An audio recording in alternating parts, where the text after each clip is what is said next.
Hey everybody, welcome to Church History for Chumps. My name is Jumpin' John Simon. We got the Buckshot Thomas Duell. And we got the Rootin' Tootin' Taylor Treadway. He's the rootinest, tootinest cowboy in the Wild West. Yeah. Taylor's around us. Yeah. People don't know this, but the three of us used to be in a barbershop trio. We used to sing outside of we used to sing on intersections for pocket change for youth group. Remember that, boys? Yeah, the state hired us to prevent people driving the wrong way down the highway. So we're That's like, right. Don't go that way down the highway. Yeah, man, you remember it. You know, I can never forget that song. actual lore from John Simon and Taylor. We had a joke hip hop group. It was only sort of a joke hip hop group. And I've seen this. This might still be on Instagram somewhere. It was called like Hillary. Bobby Bowman's retired Instagram. Yeah, or it something. was called Hillary Clinton. That's 100% right. It was hashtag. It was hashtag Hillary That's Clinton. right. That's right. Isn't Hillary Clinton your? I'm pretty sure that's your Twitter handle, isn't it, John? Oh, 100%. Yeah. No, it's in my description. It's in my description. Yeah. Okay. Yep. That was a lot of fun. That was when I used to like write raps for fun, and Taylor used to play the guitar for fun. Fortunately, he gave that up because that was a disaster. Right? Wow. What's your job now, Taylor? I still play guitar. Oh, my bad. Oh, my bad. My bad. Yeah, Oof, you know, the oof. best part of it is that I got us gigs by just being like, we'll come play at this youth group thing. Why do you say gigs? We did one gig. We did two. We did one thing. We did two. You played it. What was We the played at second my one? youth group. I knew the guy in charge. It was me. And then Yes. we played at that youth conference where I also knew the guy in charge. Was the youth conference the one that where all the high schoolers just wanted to play blackout dodgeball? Yeah. That's right. Yeah. That was fun. Yeah, yes, we did. I guess we did perform 2 times. We that was sure cool. did. Yeah. Hey Taylor, did you get that Southern Baptist news I sent you in the chat? Yeah, I loved it. Big news. The bee Yeah, dude, is that's pretty I exciting for showed you. it around the office. The bee was pretty funny. And dude, the best part, it was like an actual picture of the SBC annual meeting. Can I read? I know. Can I read the headline on Church History for Chumps? Is it Church History for Chumps kosher? Censor the S word. Okay. Babylon Bee reports Southern Baptist Convention lifts ban on marital relations after marriage. It's so good. Big news for Taylor. Because I know Big for news. a while, that was not the case. Yep. Yeah, and birth rates were plummeting, right, Taylor? Yep. It's where babies are back on the menu, boys. Oh, jeez. Maybe the worst way you could have said that. That's like the worst Amazing. reference to use. Oh my God. That's crazy. I'm reporting you to the Ethics and Religious Liberty. Yeah, nobody cares what the ERLC says, Tommy. They fired. They will when I say that Taylor said babies are That's back right. on the menu, Yeah. boys. I've got it recorded. They Yeah, might make me the new president. They fired Brent Leatherwood. Yeah. Oh Jeez. man. All right. Yeah. Before we get you in trouble, we should probably. Oh, you guys are already. This podcast will be the singular reason I'll never be able to be president of an SBC entity. Here's the thing. What would you rather gonna be- have? Fame and status and a career and a job in ministry and treasures in heaven, or Us. this? Church History for Chumps. I'm going to plead the fifth. Plead the fifth, John. Yeah. Hey, we know the answer. Your eyes say it all. One eye for me, the other eye for Thomas. You're right in the middle of my screen too. I know, I love it. I'm in the middle. Being Stuck in the middle with you. Oh man. All right, should we jump in, boys? I think so. All right, let's do it. All right, so you guys already know the title because if you're a listener, you already clicked on the title. But we are talking about the third and sort of final of our Cappadocian series, our Alpha Beta Cappadocian series. So we've done Basil the Great. We did Gregory of Nyssa a couple weeks ago, which sadly Thomas was not here for. So I'm glad that you got the other Greg. And I told Taylor last time, when I read about Basil, I was like, I really like this guy. He might be my favorite dude that I've personally covered. And then I did Gregory of Nyssa, and I was like, crap, I really like this guy too. Mm-hmm. I think I've just realized I'm just a sucker. I'm just a simp for the fathers, bro. Which, you know what? I don't want father simp. I don't want a t-shirt of that. I was going to be like, maybe I should get fathers simp on a embroidered. I could just see the regret on your face when you said that. As soon as I said that, man, so fathers are back on the menu, boys. I can't make this up, and I wish I was making this up. I caught my boss today using AI to generate Cappadocian Fathers iconography so that he can order it as a print for his office. Why couldn't he just take one of the many existing icons of the Cappadocian Fathers? I don't think they're like very clear. I'm not sure. He couldn't find one. That's so strange. Dude, an AI icon that someone puts up unironically is a very strange concept. No, I think it's definitely ironic. Still weird. Dude, we should. Oh no, if it's ironic, it's a Baptist seminary. That could be our first Church History for Chumps t-shirt. And then in the Greek, we can put it in the Greek, simp for fathers. Oh my gosh, yeah. What's Greek for simp, Taylor? Let's throw all our money away. It would just be like sigma, iota, mu, pi. Yeah. Yeah. But Ton Padres. We're not gonna do that. All right. Okay. Jeez. Are we canceled yet? I don't think so. I mean, I don't know. There's a lot. No, I think we're okay. All right. So we're on Gregory of Nyssa this week, who is the third of the fathers. Like I said, we're not going to stop here because I want to do an episode, at least one more episode on Macrina or Macrina. I think it's Macrina. Macrina sounds like a very ugly name. Macrona. Macrinus. Like a Decepticon. It's called her Mac. Actually, Mac's not a bad nickname even for a girl. Gregory of Nyssa. So, hear me out. Let me paint a picture for you boys. Close your eyes. Actually, open your eyes. Listener, close your eyes. In 320 AD, despite the passing of the Edict of Milan, which forbade persecution on religious grounds, 40 Roman soldiers were put to death by the Eastern Emperor Licinius. According to tradition, they were stripped naked and forced to stand on a frozen pond on a particularly cold night, waiting to slowly freeze to death. It's a true story. Decades later, Christians gathered in the Roman province of Cappadocia to honor the memory of these fallen martyrs. In the crowd of weeping and mournful Christians, a young man had a different response. He dozed off to sleep. Yet in his sleep, he was met with a vivid dream. He dreamt that he was outside of a beautiful garden, trying to find a way inside. After finally locating the entrance, he made his way toward it, only to be forced out by 40 men, shoving him with rods, forbidding his entrance. The young man jolted awake and was completely jarred by this experience. You see, this young man was born into a family with a rich Christian heritage with several siblings who would go on to be recognized by the church for their holiness and strides in theology. He respected the spiritual efforts of his siblings and wasn't altogether opposed to them.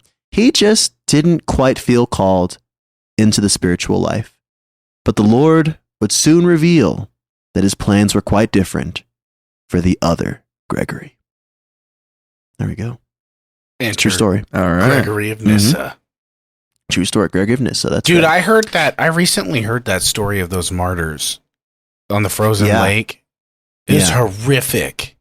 Dude, the stories of martyrs, especially like the first few centuries of the church, we could do an entire podcast. Like, we could never stop just on that. We could just keep going and just do nothing but podcast, but a podcast on martyrs. It'd be crazy. So, I mean, that was almost what season 1 of CH4C was. Honestly, yeah, we just did a lot of martyrs. What's the? It's like Seminis Sanguini. What's church in Latin? Ecclesiast. Ecclesia, and that's Greek. No, it's Greek. Ecclesia. It's Greek. Anyway, Tertullian. What are you trying to say? Tertullian's quote, dude. The blood of the martyrs is the seed of the church. Seed of the church. Yeah. Were you trying to say it in Latin just now? Yeah. I'm good. I go to seminary. Tortellini. Macaroni. I know. It's fine. All right. So, like I said, today we're speaking of the last of the 3 men known as the Cappadocian Fathers, some of the most significant 4th century figures, specifically for the Eastern Church. I think you could say that what Augustine, maybe Jerome, maybe Ambrose are for the Western Church. I'm actually not. I'm spacing on if Ambrose is Western or Eastern. Milan. Milan. There we go. Eastern. Thank you. Or Western. Thank you. Mm-hmm. That's what the Cappadocian Fathers are for the Eastern Church. So alongside Athanasius. I just don't know enough. But why is that? Why is the Eastern Church like these guys so much? Well, is it because where they're from? Is that it? Well, so they actually not even. The interesting thing is, like, someone like Athanasius, he was in Alexandria, which is a huge hub for the Eastern Church. The irony is that the Cappadocian Fathers were, as their name implies, in Cappadocia, which is like Asia Minor, modern day Turkey. So the closest major see that they were to was Antioch. And I don't know if any of them had major dealings there. So they were actually famous in spite of the fact that they weren't in very big areas, but they were prominent because they contributed a lot theologically. Basil was like a monastic heavyweight. And of course the Eastern tradition is really big on their monastic movement. And then what we'll get into with Gregory of Nyssa is that Gregory of Nyssa is going to develop basically the early writings of mystic theology, which is another huge thing for the Eastern Church. And then they're going to write a ton about the Holy Spirit, about priesthood, about the Trinity. They're going to contribute to the Council of Constantinople. So they're going to fight Arians. Like, they're doing everything, basically. Yeah. From my understanding, their influence on Trinitarian theology specifically is what put them on the map. That's the big one. Yeah, that's the big one. Well, so Basil, like we mentioned, was the one who kind of defined the distinctions of the Trinity using Greek terminology in the same way that Tertullian had with Latin. Mm-hmm. And then Gregory of Nyssa is going to take that even further. He just nods.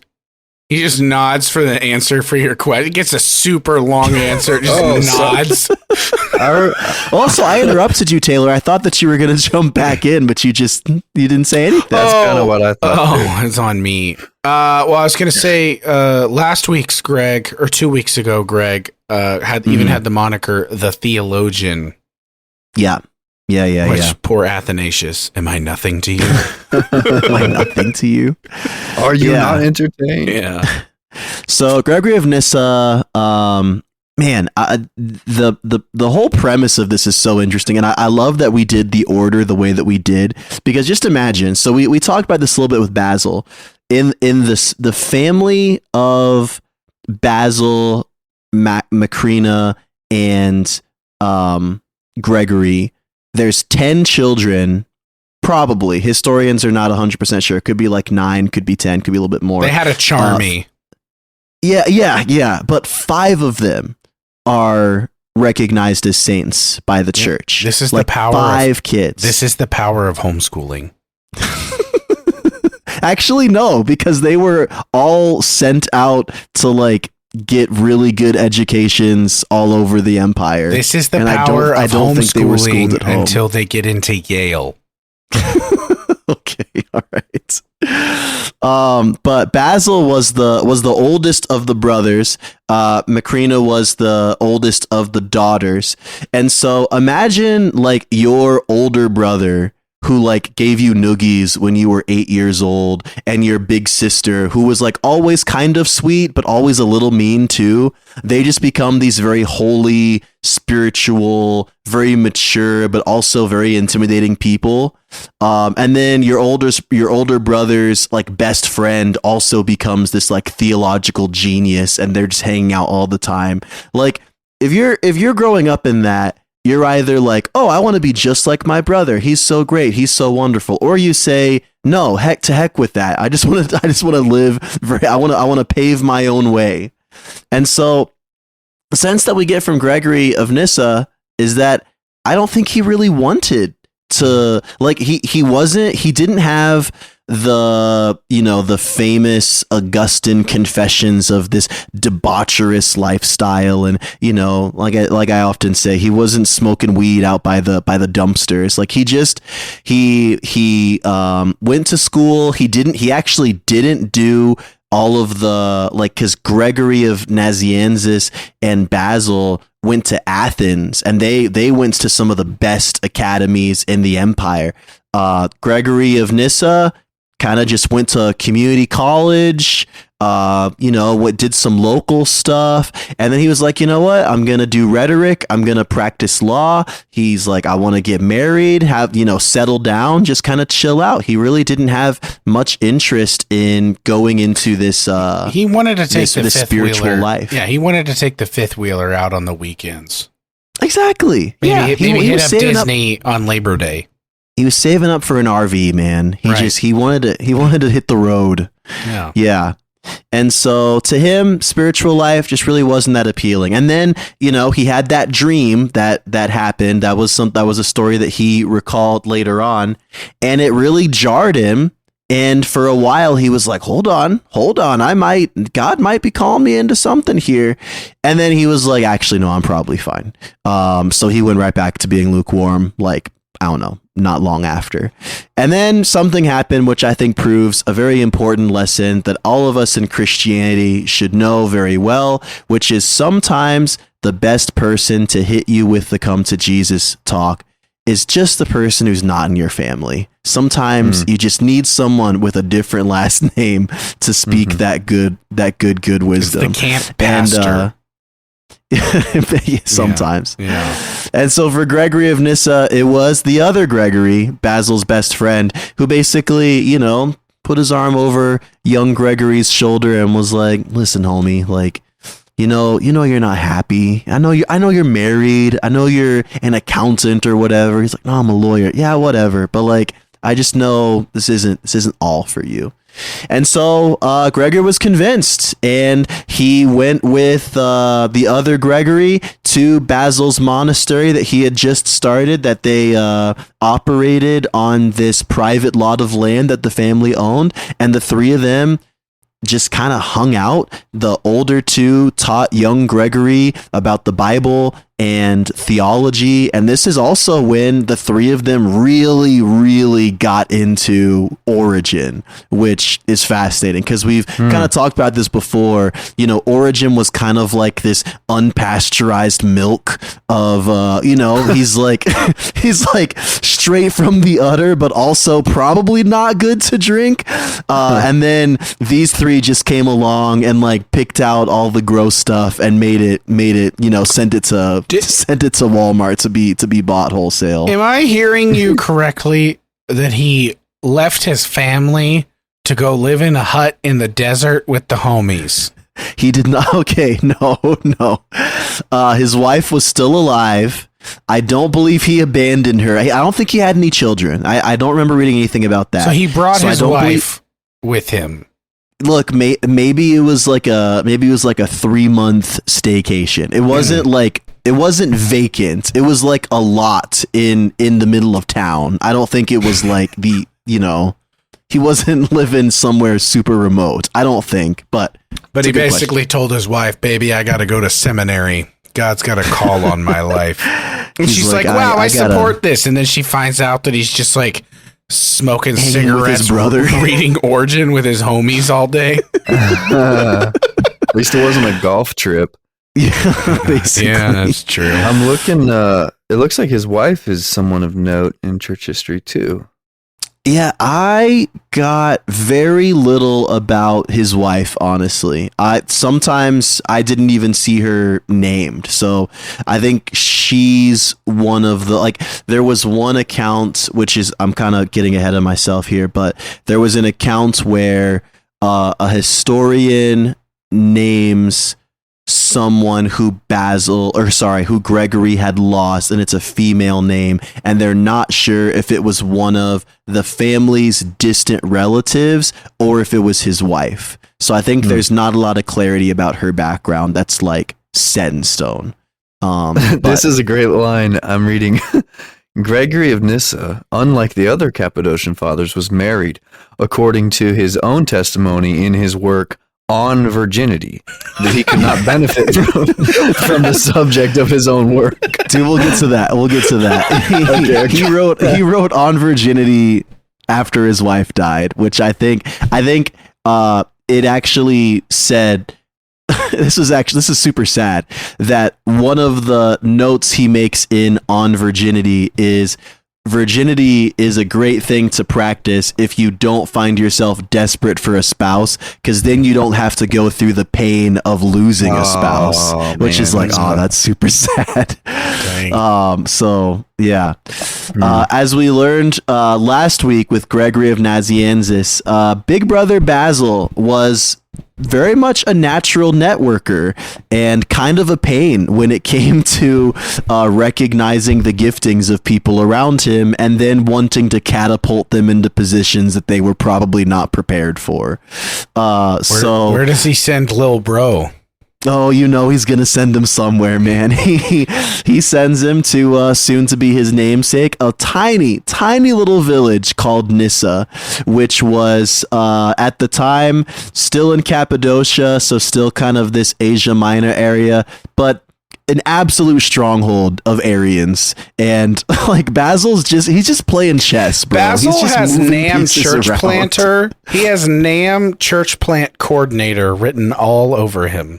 Dude, I think there's definitely room for a personality like Basil, but one of my favorite things we covered with Gregory of Nazianzus last week or 2 weeks ago was that this was actually a huge strain on their relationship, like Basil being so forceful with how to practice ministry. So little bro didn't seem to suffer as much in his relationship with his brother, but he did suffer because he was not prepared for this role. And so he's not even just ordained, he's made bishop of Nyssa, which again, small village in Arian territory, once again through an inexperienced loved one into this place. And Gregory was a great speaker. He was a great teacher. Remember, he had all of this training in rhetoric, and he, was really sharp in terms of theology, but he was just not prepared for the logistical work of this role. And he was not prepared for the opposition that he was about to encounter. He got the MDiv, but he was not prepared for the small country church meetings. No, especially not in freaking Baghdad, where like where there were like, wanted pictures of him and outside the sheriff's deputy's office. It's interesting. We've noticed this theme of people with relatively limited ecclesial experience being put into the position of bishop. And when we first started seeing that, before I realized it was a trend, I kind of thought, like, why did they do that? Now I'm starting to wonder if there was almost like a method to that, where it's like, kind of like, instead of taking the career politician, you put the guy who, doesn't know all the politics, in the role, like you jump somebody to the authoritative role fast so that, they can get done what needs to be done without the... Yeah, I think that's definitely true. I also think another perspective that I think reflects well on the church is that if you're a well-loved and respected figure like Basil was, and Basil can attest to the character of somebody and say, look, they know their stuff, they're going to be a good pastor, but also like they're a good guy. Like it's not just someone who can, like someone who really knows their stuff, but who can really do this. I think that being able to testify to someone's character was a huge leg up for this stuff, which probably was, could create some problems, which we're going to have for Gregory. But I think I'm encouraged that they were trying to put people in the right position. I'd like to think, and I have not read much of Basil, and I think I should, because I want to see behind the lens of this like church planting genius. I do wonder if it was almost this. It's the modern day equivalent of the network leader grabbing some kid fresh out of seminary, bright-eyed and bushy-tailed, and saying, "I'm going to send you to this church. They need a pastor." Yes. And this church is the middle of nowhere, and it's First Baptist so-and-so, and hasn't kept a pastor for longer than 3 years. And he's like, this kid is going to get eaten alive, but it'll be good for him, and he'll be good for them. Yeah, I mean, you have to have people with that kind of ambitious personality, or else everyone's going to stay in their own little circles. And, because at the end of the day, that small town church does need a pastor. That's right. They do need some support. So, yeah, there's definitely a very special place in the church for the Basils out there. I'm guessing, even if they, I'm guessing that Gregory stays in Nyssa, seeing as that's the title he earns. He does, and he is actually going to stay there for quite a while. So the first big snafu, so he's going to hit a few years, which are just going to absolutely rock this dude. Like with Gregory of Nyssa, if you guys remember, he had a lot of kind of just these seasons of tragedy and these seasons of loss and pain. The good news for Gregory of Nyssa is he's going to get all his tragedies out of the way in a very short period of time. So essentially what happens is he gets to Nyssa, which again is this role that he's not super prepared for, that is filled to the brim with Arians, and he's going to get exiled. He's going to get exiled on trumped up charges. So he's basically going to be kicked out of his role, kicked out of his home, and he will be basically just this depressed dude roaming the countryside until 2 years later he will be called back after the political climate kind of shifts back home. But shortly around this time, he's going to experience 3 more very personal losses. Basil is going to die, who is at this point not just his older bro, but he's been like a spiritual mentor for him, and someone who, for better or worse, like has encouraged him in ministry, taught him the Bible, walked through a lot of life with him. And as we've talked about, Basil's death was pretty unexpected. He died I think before the age of 40. So that was a really tragic and unexpected thing. Not long after that, his big sister Macrina is going to die, who he was also very, very close to. Gregory wrote about some conversations that the two of them had where he was basically able to visit her while she was on her deathbed. And the author of the book I read was kind of joking that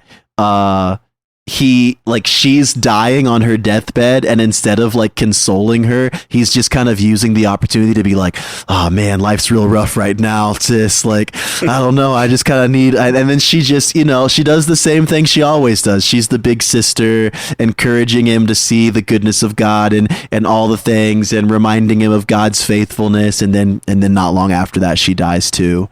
And then the third is that it's believed that around this time, being the only married one of all of the Cappadocian Fathers, his wife would die also. And so in a very short period of time, he's going to face a ton of trials in a brand new, very difficult season of ministry. Then he's going to get ousted from it. He's going to lose his mentor and one of his best friends. He's going to lose his big sister, and then his wife's going to die too. And just slammed with the heaviness. But what I love about this is that one of the most characteristic things we see about Gregory of Nyssa's writing, and one of the authors that I read that said, if we see Basil as the monk of these three because of his influence on monastic practice. And if we see Gregory of Nazianzus as the theologian, then we should really see Gregory of Nyssa as the mystic, because he is going to write really substantially about this kind of, not just this theology, but he's really kind of fleshing out what a lot of Christians for centuries on, even till today, are going to basically say is, what is it to explore this relation with God? Or someone I read quoted basically a good definition for mysticism, because I know that's kind of a weird word in a lot of our contexts. We don't really use that too often, but a good definition I would use for it is a dynamic adventure of progressively deeper union with God. And so he's going to write this. Oh, go ahead, man. Sorry. I it's not super common to run across this, but I would say even in like the Reformed tradition, there's the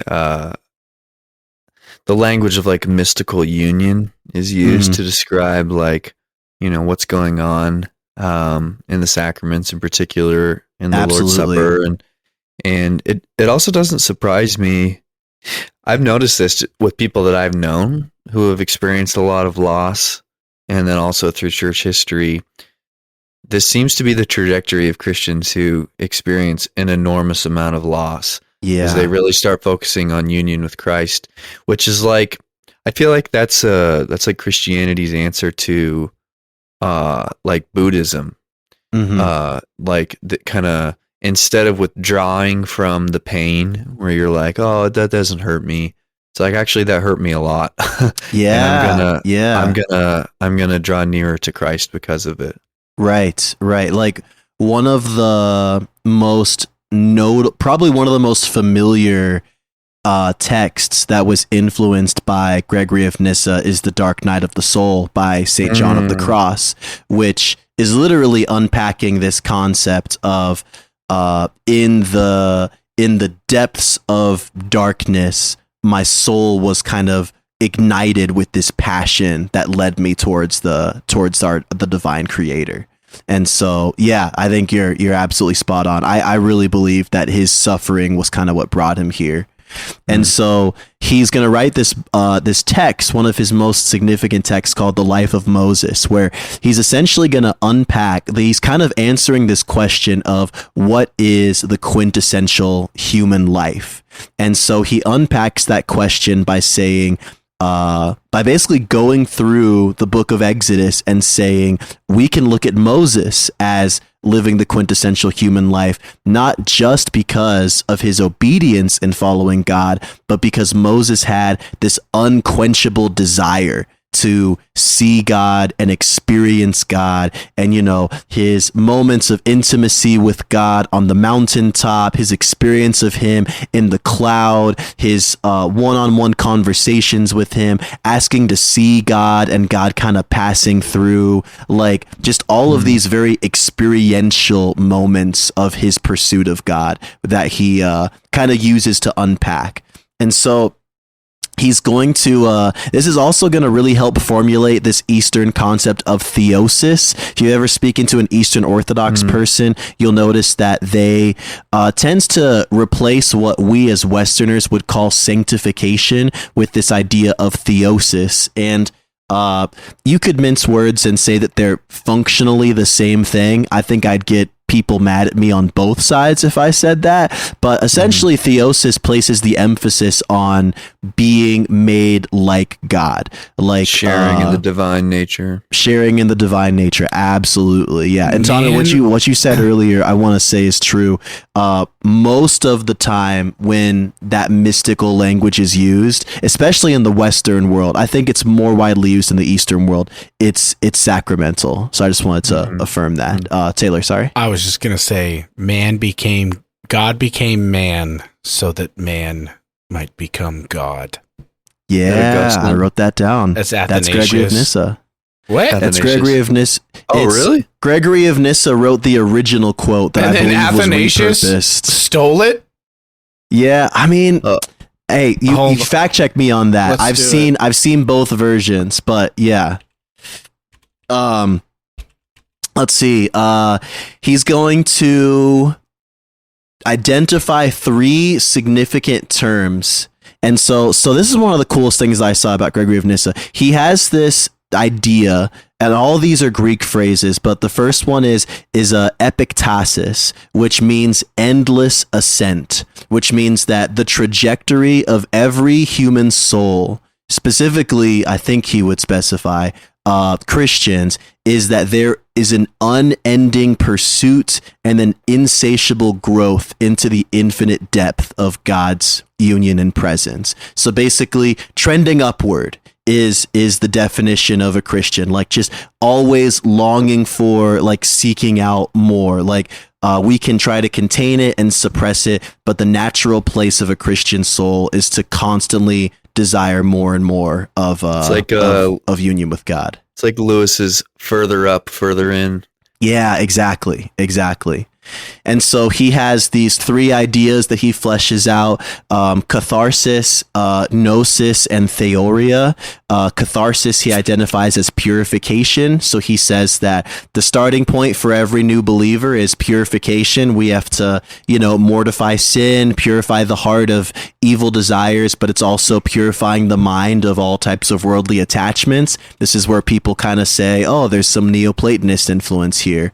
With gnosis, that's knowledge. It's the knowledge of divine things, which comes from, it's not just about reading books and Bible studies, but it's also the things that God reveals to us as we spend time with him. So everything is very intimate and very relational. And then theoria is this idea of beholding or contemplation, which is, he compares it a lot into the final stage of Moses's ascent into Sinai is when he's in this dark cloud, which encapsulates God's presence. And so he uses this cloud through this term luminous darkness, which essentially says you're in this place of darkness where you can't see and you can't understand, but you are also, like, the world is revealed through it. And it's this paradox of God being both known and unknowable.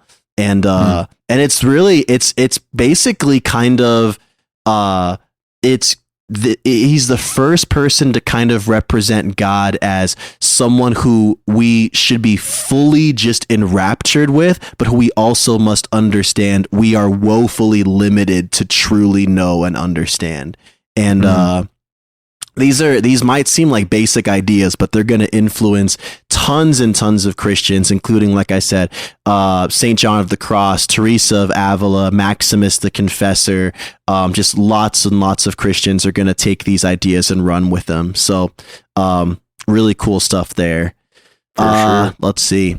So despite the fact that Gregory received, by worldly standards, the worst education of the 3 Cappadocian Fathers, because he was not Athens trained like other Greg and Basil were, he actually, as Taylor alluded, contributed the most to the doctrine of the Holy Trinity.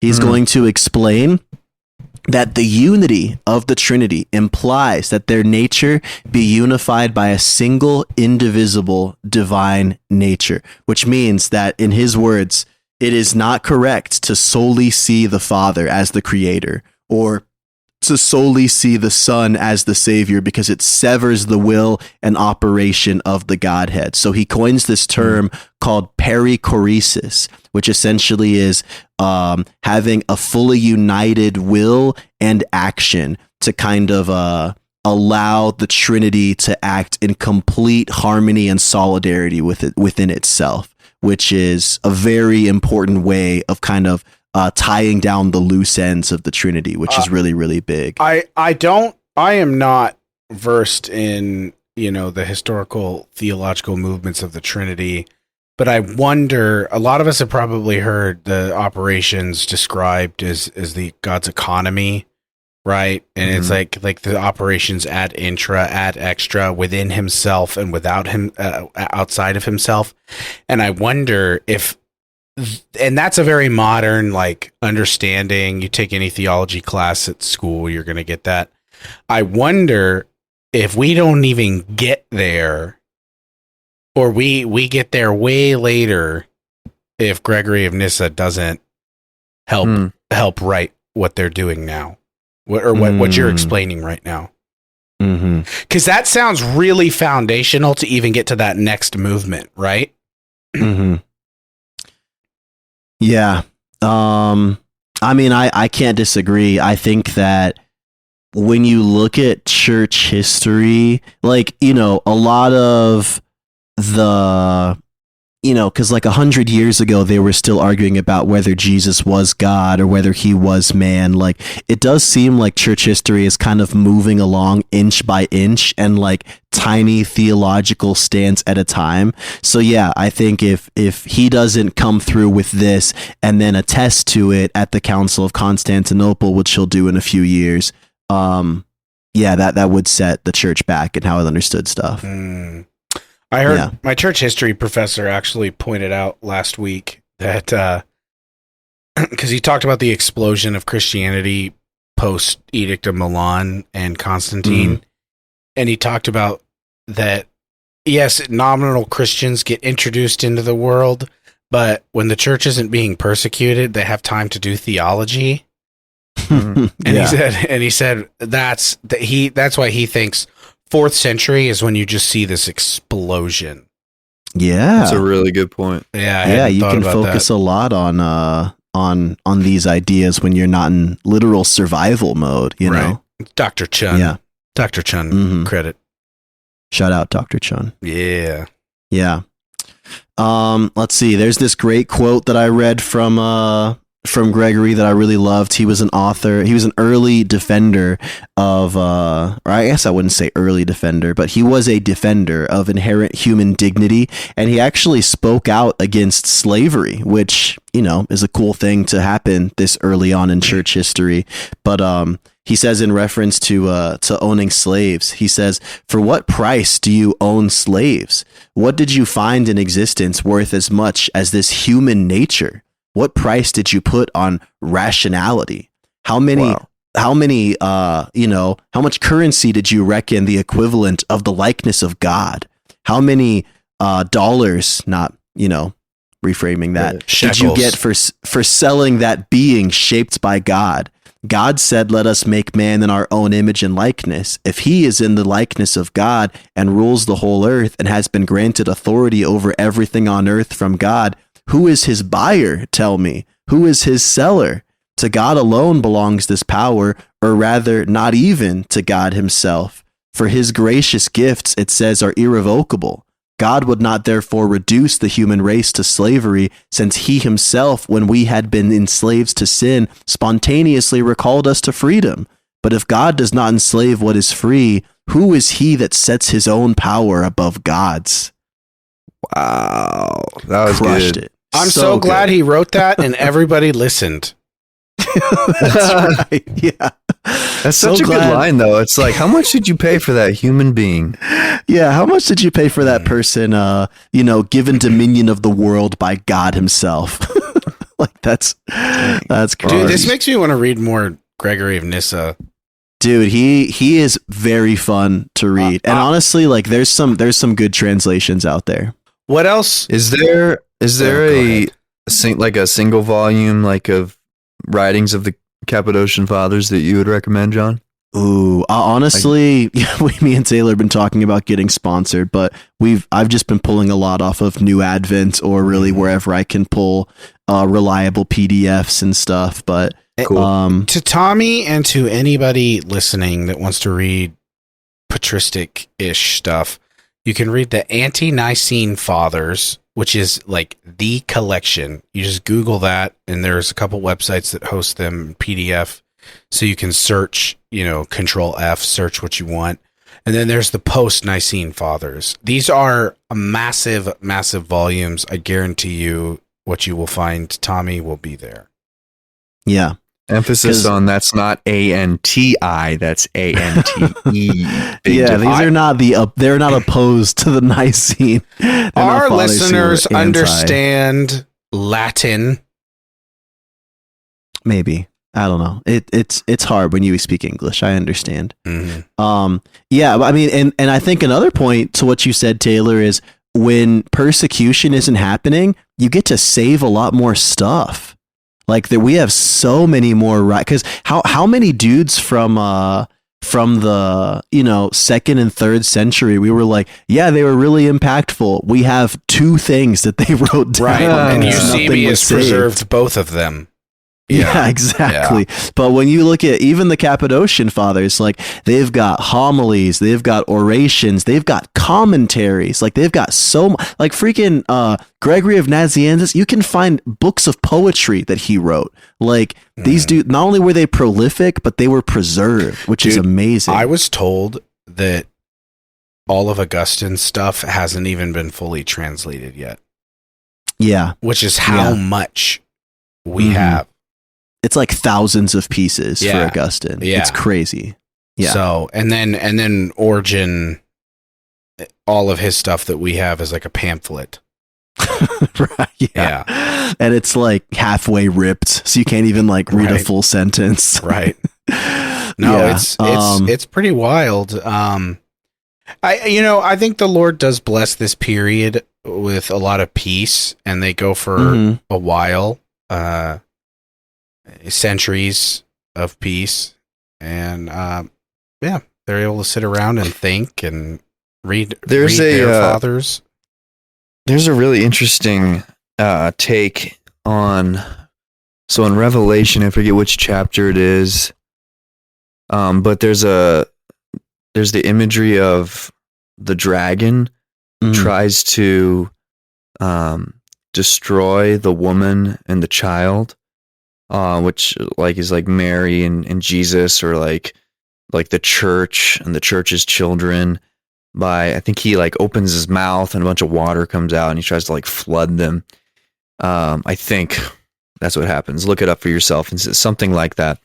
And I think it was Matthew Henry was of the like historicist way of reading Revelation, and his take on that, which I'm not sure this is my take, but I think it's interesting, is that what that was depicting was as the church is born and is starting to grow up, the devil hates it, and that flood depicted in Revelation is the flood of heresies that hits the early church, and the church has to like fight back against that and kind of tread water in order to not drown, which I think is a really fascinating way of thinking about this time in history. Is that there's just, I mean, we did our hefty heresies series, which is kind of going on concurrent to what we're talking about right now. And certainly was the case that they had a lot they had to deal with theologically at this time, which fits with what Dr. Chun was saying of just they had the breathing room to actually address these things. They weren't being killed physically anymore, but they're having a different type of spiritual attack now with all these heresies, and they have to really hammer these things out. You ever get the vibe that people, even back in the day, just thought the Old Testament was kind of boring, so they just had to allegorize it? They just over take. No, it's me being silly. They definitely allegorize, as we looked at last episode. Yeah. Like people in this time period are so happy to allegorize.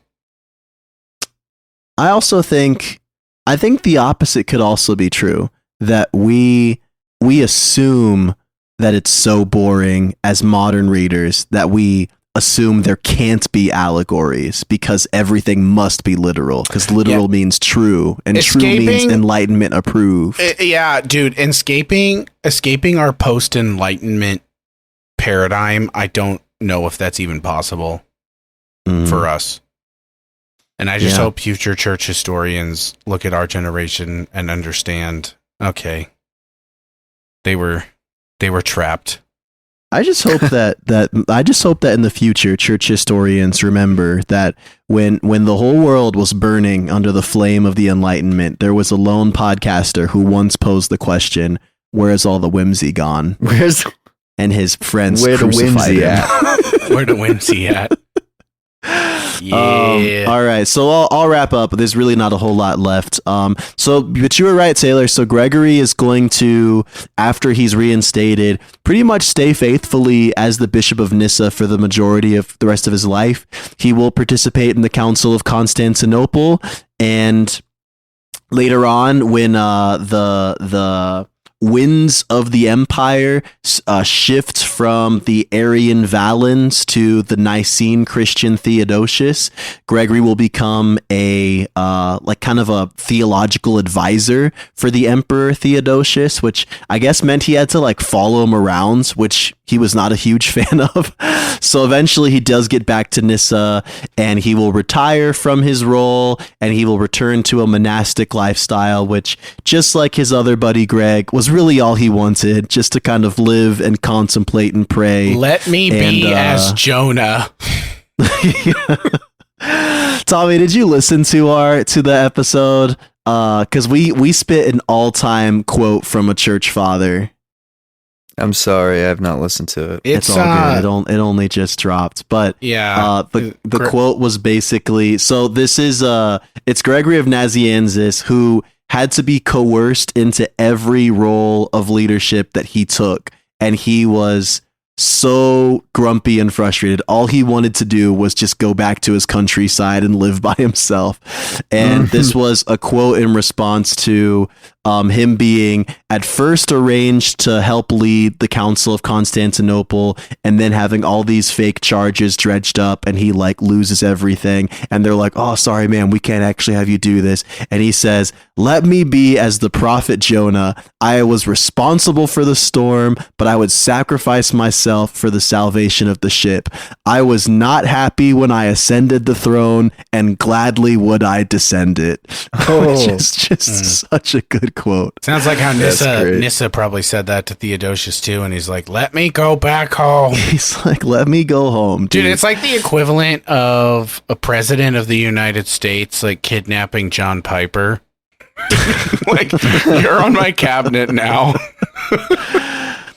Oh man, so he's gonna die in 394. Dang. After having, he died in Nyssa, but I think he had a little bit of a retirement. John Piper be darned, he had a little retirement going.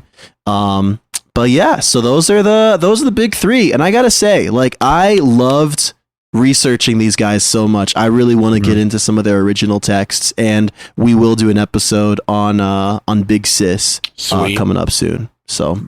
Yeah. Nice. All right. So were you guys just teasing me that we'll do some Great Awakening for a while? I mean, we gotta finish this early church stuff. I know, we're not teasing. After we're done with early church, we could go take a little time travel to the future. I mean, I want to do Second Great Awakening. We gotta organize it. Oh, here's a question I wanted to pose to our listeners. Listeners, listen up. We have done a handful of series where, so like Taylor's done this Apostles series where we do one Apostles episode every few weeks. Do you guys like that format, or would you prefer if we did a series that was like bing, bang, boom, 4 weeks in a row of just this one topic? Like, legit, let us know, because this will help us decide how we can tackle series in the future. I'm glad you're asking that, because I was wondering, but I didn't have the courage to ask. Worry no longer, my friend. Yeah. So. Yeah, could go either way. Yeah. You got to tell us, though. So yeah, that would help us out a lot, because that would give us a picture of how we can do this. But anyways, we love you guys. We could do a Great Awakening series where we just go back and forth between the first and second. And it's like, here's something great that happened in the first Awakening. Here's something terrible that happened in the second Great Awakening. Oh my gosh, that just sounds... I've got a lot of pent-up rage against the second Great Awakening. So. The second Great Awakening, I don't like it as a Christian, but I love it as a fan of history, bro, because it's such a mess. It's like someone poured some toxic sludge over like some churches, and like these mutant denominations like formed with like 4 arms and stuff. That's what the second Great Awakening was. Anyways, I call it the Charles Finney episode. Deal. All right. Well, we love you guys. Thanks for rocking with us. We will see you again real soon. Hugs and Bless kisses. you.